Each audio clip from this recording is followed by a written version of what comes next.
Friends नमस्कार स्वागत करुच्ची आपण मानक आम चैनल आराध्या&vlog आशा करछि आपण माने समस्त भल थे मु भी भलर अछि। आज आम बनलेबा मटन मुंड मुझे गोटे मटन को काटिकी मुंड को काटिकी आनी मुझे मसला बनवाई दीटा पियाज काटी नहीं रसुण गोटे आदा चेने पियाज फाड़े आउ डालचीनी खंडे आपको आगे प्रथम ग्राइंडिंग कर मसला बनवाई तापर मुझे प्रेसर ही बनमी गोटे प्रेसर रे 2 चम्मच भली तेल नहीं मु 4टा आलू को काटिकी 2 फाड़ लेखाए छोट आलू थिला 2 खंड लेखाए करके आपको प्रथम भाजी नौची प्रेसर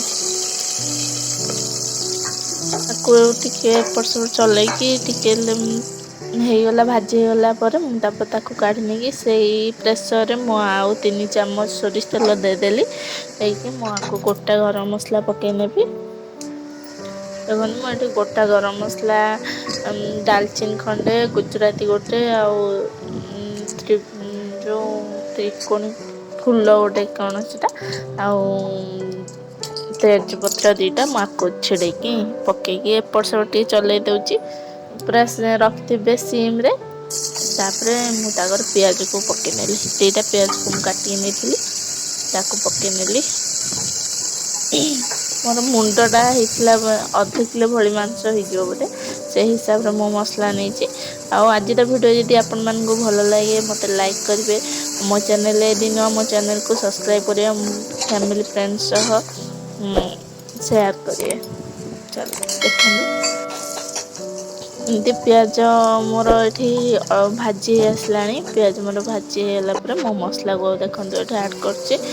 ମସଲା ମୋର ଏଟା ବୋଧେ 4 ଚାମଚ 3 ରୁ 4 ଚାମଚ ଭଳି ଥିଲା ଆକୁ ସବୁ ଆଡ କରିନେଲି ମସଲାକୁ ଭଲ ଭାବରେ କଷି ନେବି। ମସଲା ଟିକେ ଏପଟ ସେପଟ ଚଲେଇକି ଏଇ ଟାଇମରେ ଯଦି ବି ଆପଣଙ୍କର ଲାଗି ଯାଉଥିବ ଟିକେ ଅଳ୍ପ ଟିକେ ପାଣି ବି ଦେଇପାରିବେ ମିଡିୟମ ରେ ରଖିକି କଷିବେ। ଆଉ ତାପରେ ଶୁଖା ମସଲା ସବୁ ପକେଇ ନେଲି ହଳଦୀ ଗୁଣ୍ଡ 1 ଚାମଚ ମୁଁ ମଟନ କୁ ବି ଗୋଳେଇକି ରଖିଥିଲି ଆଉ କାଶ୍ମୀର ରେଡ ଚିଲି ପାଉଡର 1 ଚାମଚ ଆଉ ତାପରେ ଏଟା ଲଙ୍କାଗୁଣ୍ଡ 1/2 ଚାମଚ ମୁଁ ଲଙ୍କା ବେଶୀ ରାଗ କରିନି କାହିଁକିନା ଗୋଲମରିଚ ବି ଦେବି ସେଥିପାଇଁ ମୁଁ ବେଶୀ ଲଙ୍କାଗୁଣ୍ଡ ନେଇନି ଆଉ ସ୍ୱାଦ ଅନୁସାରେ ଲୁଣ।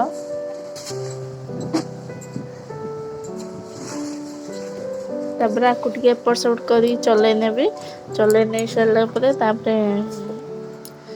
ଏ ମସଲା ମୋର କଷି ଆସିଲା ପରେ ତାପରେ ମୁଁ ପାଣି ଆଡ କରିବି ଟିକେ ଏଇ ଟାଇମରେ ଅଳ୍ପ ଟିକେ ପାଣି ବି ଦେଇକି କଷିବେ। ଦେଖନ୍ତୁ ମୋର ଏଇଟା କଷୁଛି ତାପରେ ମୁଁ ଏଠି ଚିକେନ ମସଲା 1/2 ଚାମଚ ମଟନ ମସଲା ବି 1/2 ଚାମଚ ନେଇଗଲି ଆକୁ ଭଲ ଭାବରେ କଷି ନେଲି।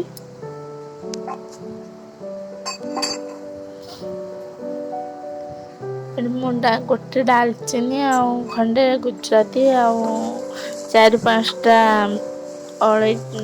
ଯୋଉ କଣ ସେଟା ଥିଲା ମନେ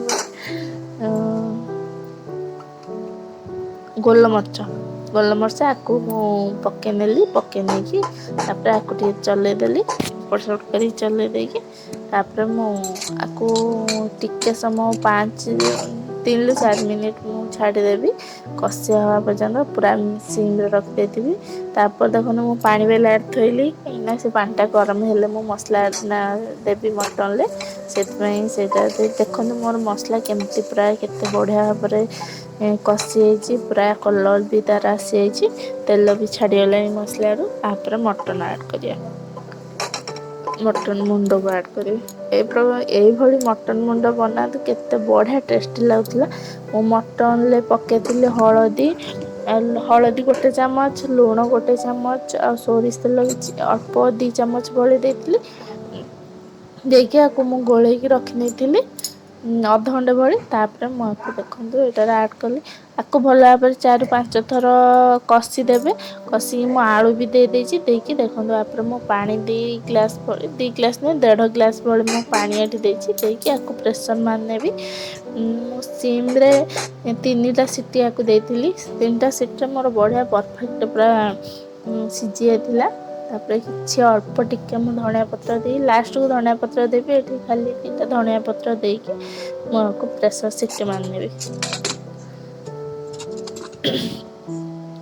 ଦେଖନ୍ତୁ ମୋର ମଟନ ମୁଣ୍ଡ ପୁରା ରେଡି। କେତେ ସୁନ୍ଦର କୋଉ ଭଳିଆ ଦେଖା ହଉଛି ତ ଦେଖିକି ଜାଣିପାରୁଥିବେ। ଆଉ ଖାଇବାକୁ ବହୁତ ଟେଷ୍ଟି ବି ହେଇଥିଲା। ଆଉ ଲାଷ୍ଟକୁ ଧଣିଆ ପତ୍ର ଦେଇକି ହେଇଗଲା ମୋର ମଟନ ମୁଣ୍ଡ। ଆଜିର ରେସିପି କେମିତି ଲାଗିଛି ମୋତେ ନିହାତି କମେଣ୍ଟ କରିକି ଜଣେଇବେ। ରହିଲି ବାଏ। ଆଉ ଗୋଟେ ନୂଆ ଭିଡ଼ିଓରେ ଆପଣମାନଙ୍କ ସହ ଦେଖାହବ। ରହିଲି ବାଏ।